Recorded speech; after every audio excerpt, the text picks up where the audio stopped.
Bab 166. Aku benaran tidak ingin mati. Bertarung sampai mati.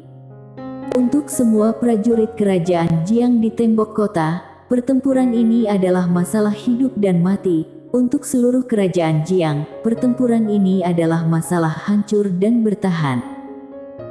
Jika kalah dalam pertempuran ini, negara akan hancur. Di tembok kota, melihat prajurit negara Chu yang bergegas menyerang, Nadia Jiang memegang tombak panjang di tangan kanannya. Dia tanpa ekspresi. Segera, prajurit pengepungan negara Chu telah tiba di bawah kota. Nadia Jiang maju selangkah, melambaikan tangan kirinya ke depan, dan berteriak dengan marah, "Lepaskan panahnya!" Suara itu terdengar, dan panah tajam yang tak terhitung jumlahnya mengalir seperti hujan deras di tembok kota. Dalam sekejap, jeritan terdengar dari bawah tembok kota. Tetapi pada saat ini, ada banyak teriakan dari tembok kota. Nadia Jiang tiba-tiba menoleh. Pada saat ini, beberapa bayangan orang muncul di seluruh tembok kota. Mereka muncul dan menghilang dengan cepat, dan setiap kali mereka muncul, prajurit kerajaan Jiang jatuh di tembok kota. Prajurit tahu dunia kegelapan. Kemunculan tiba-tiba si pembunuh menyebabkan kepanikan di tembok kota. Melihat adegan ini, Nadia Jiang berteriak marah, "Jangan panik, pelayan siap mati diberangkatkan." Benar-benar tidak boleh. Di sebelah Nadia Jiang, seorang jenderal berkata dengan cepat, "Yang mulia, pelayan siap mati bertanggung jawab atas keselamatan kamu. Mereka tidak boleh meninggalkan yang mulia."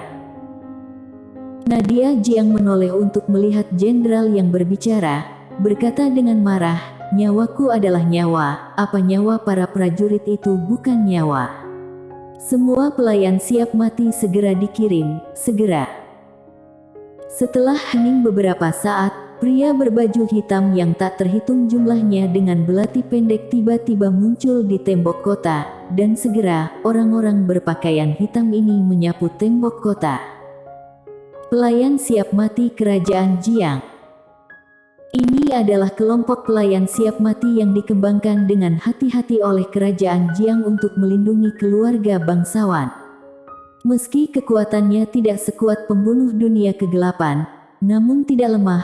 Dengan menang dalam jumlah, mereka masih bisa menahan pembunuh dunia kegelapan. Pada saat ini, Nadia Jiang tiba-tiba berbalik dan berjalan ke dinding. Dia melihat ke bawah, tidak jauh, seorang pria dengan tombak panjang berlari menuju gerbang kota. Peringkat pertama seniman bela diri Qingzu, Modili. Modili sangat cepat, dia mengelak ke kiri dan ke kanan, menghindari panah dengan sangat mudah.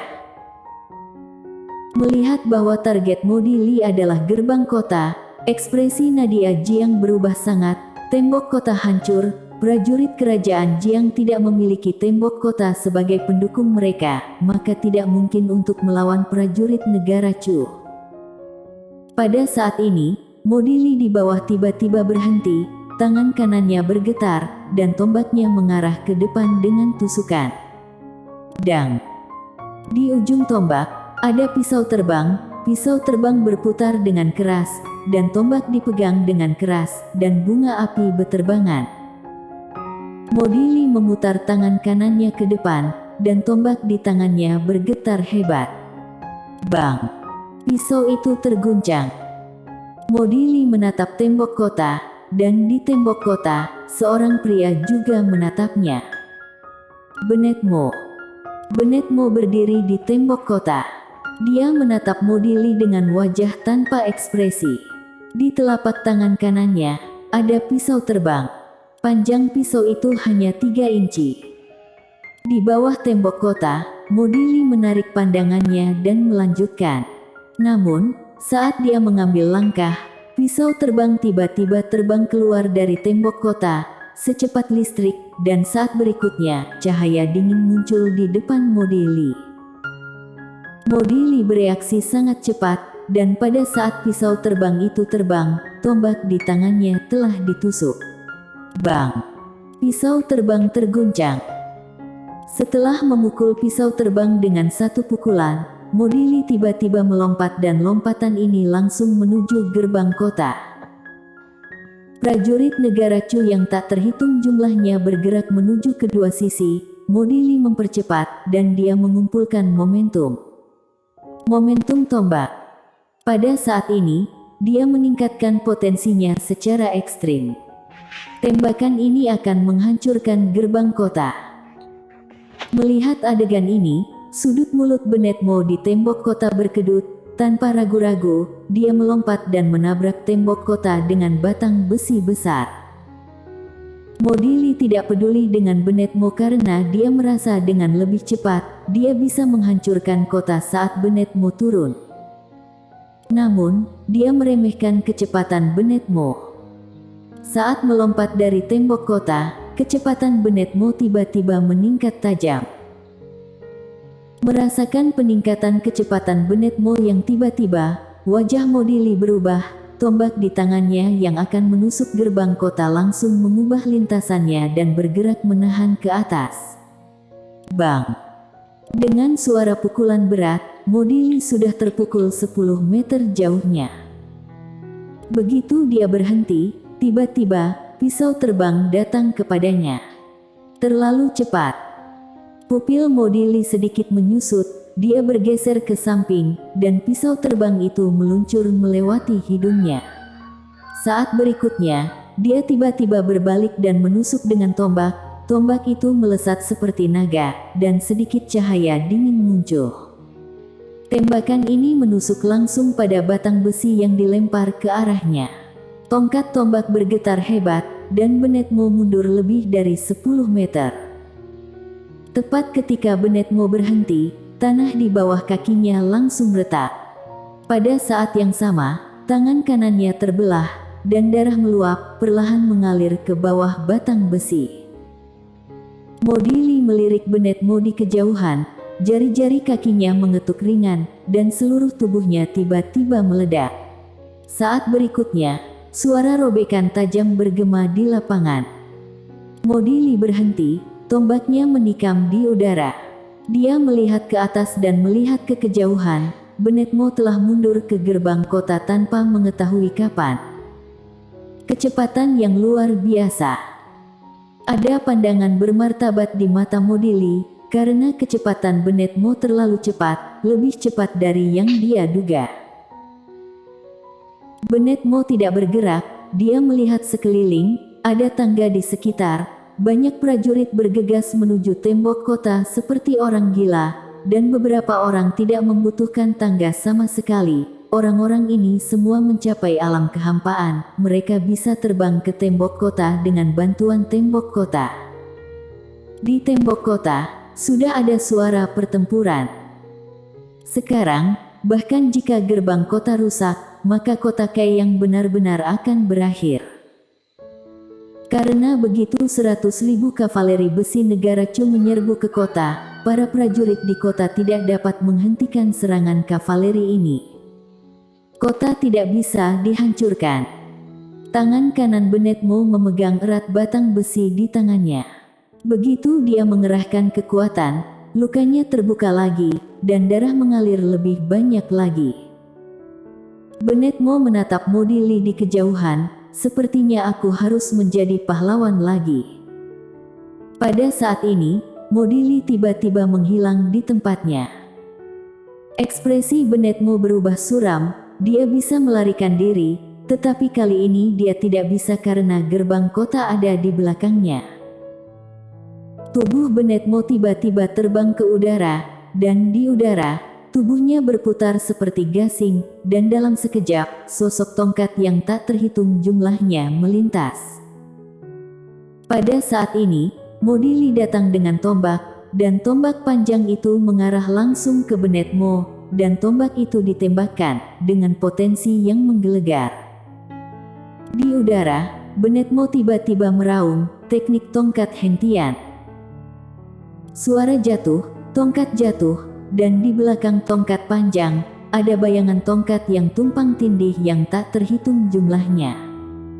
Teknik tongkat hentian. Ini adalah teknik tongkat yang diajarkan oleh Pak Tuaji. Tongkat tombak hanya menyentuh. Bang! Suara dentuman keras terdengar tiba-tiba. Bennett Mo terbang langsung, dan akhirnya menabrak gerbang kota tidak jauh. Gerbang kota bergetar hebat, dia jatuh ke tanah, dan tanah langsung retak, sementara Modili juga mundur terus. Retret ini, setelah mundur lebih dari 30 kaki, di depannya ada jurang yang panjangnya 30 kaki, yang dia menggosok dengan paksa dengan kakinya ketika dia mundur. Bennett Mo bangkit perlahan, dia menyeka darah dari sudut mulutnya, lalu menatap Modili tidak jauh, yang juga menatapnya saat ini.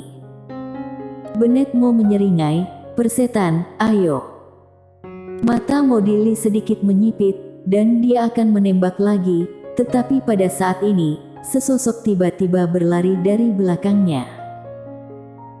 Modili berbalik dan melihat seorang pria berusia 20-an, mengenakan pakaian ketat, rambutnya yang panjang melilit lehernya, matanya sedingin es, dan di tangan kanannya, dia memegang parang, bilahnya lebar dan sangat tipis. Ada 5 cincin besi hitam di bagian belakang bilah, dan ada garis di gagang pisau. Garis-garis ini memancarkan sinar merah muda yang mengitarai tangan kanan pemuda ini. Pria itu baru saja menyerbu menuju gerbang kota dengan pedang besar di tangannya. Kemanapun dia lewat, tanah yang disentuh oleh pedang besar itu retak inci demi inci, dan kekuatan mengerikan datang ke arahnya. Prajurit di sekitarnya mundur satu demi satu, tidak berani untuk mendekati. Sangat kuat. Melihat orang ini, pupil Modili sedikit menyusut, dan matanya penuh warna yang bermartabat. Ini dia yang datang dari benua dewa dataran tengah. Di depan gerbang kota, Bennett Mo menatap pria yang bergegas ke arahnya, bahkan di dalam hatinya, dia ingin melarikan diri. Karena pertarungan nekat dengan Modili barusan, dia telah terluka parah, dan sekarang melihat momentum pria berpisau ini, dia tahu jelas bahwa dia tidak bisa menghentikannya. Tahan secara paksa, sangat mungkin mati. Bennett Mo tiba-tiba meraung, "Persetan. Aku Akademi Changlan, aku saudaranya Bandit Ye, aku tidak bisa dipermalukan, ayo bertarung." Ketika suara itu terdengar, dia menginjak tanah dengan kaki kanannya, dan dengan tongkat hitam di kedua tangannya, dia menyerang pria itu. Di dalam tubuh Bennett Mo, energi misteri melonjak liar, dan tak terhitung energi misteri mengalir ke tongkat hitam di tangannya seperti air pasang, dan pada saat ini, dia juga mengumpulkan kekuatan tongkat. Namun, jurus tongkatnya jauh berbeda dengan jurus pria berpisau. Namun, tidak ada rasa takut di mata Bennett Mo, dia semakin cepat. Dengan cara ini, di mata banyak orang, keduanya semakin dekat, 5 kaki, 3 kaki, 2 kaki, 10 kaki. Pria berpisau menebas. Bennett Mo menghantam dengan tongkat dengan kedua tangan. Sesaat hening. Jelek. Tongkat panjang itu hancur dalam sekejap, dan pisau besar itu jatuh langsung ke kepala Bennett Mo. Mata Bennett Mo menyusut, dan sosoknya melintas ke belakang, menghindari pisau fatal itu, dan pisau itu jatuh langsung ke tanah. Tetapi saat berikutnya, pria berpisau tiba-tiba melepaskan pisau besar, bergegas ke depan, dan langsung menyodok perut Bennett Mo. Mata Bennett Mo terbuka lebar, tubuhnya terlempar ke belakang. Penerbangan ini, dia terbang beberapa puluh kaki jauhnya, dan akhirnya menabrak gerbang kota Kaiyang di kejauhan. Bang! Gerbang kota bergetar hebat, dan kemudian, Bennett Mo jatuh ke tanah, dan debu yang tak terhitung jumlahnya beterbangan. Tidak jauh, pria berpisau membuka tangan kanannya, dan pedang di belakangnya tiba-tiba terbang dan muncul di tangannya. Pria itu berjalan menuju Bennett Mo di tembok kota dengan pisau besar. Bennett Mo bangkit, darah dari sudut mulutnya terus tumpah, dan rasa sakit di dalam tubuhnya merobek jantungnya. Bennett Mo menatap pria berpisau yang sedang berjalan di kejauhan. Dia menyeka darah dari sudut mulutnya. Sialan, Bandit Ye, kamu jangan-jangan harus menunggu sampai aku mati. Karena itu, dia melihat sekeliling dan tidak menemukan sosok Mile Ye. Dan pria di kejauhan semakin dekat. Sudut mulut Bennett Mo sedikit berkedut. Bandit Ye. Kakak, tolong. Aku benar-benar tidak mau mati. Bersambung.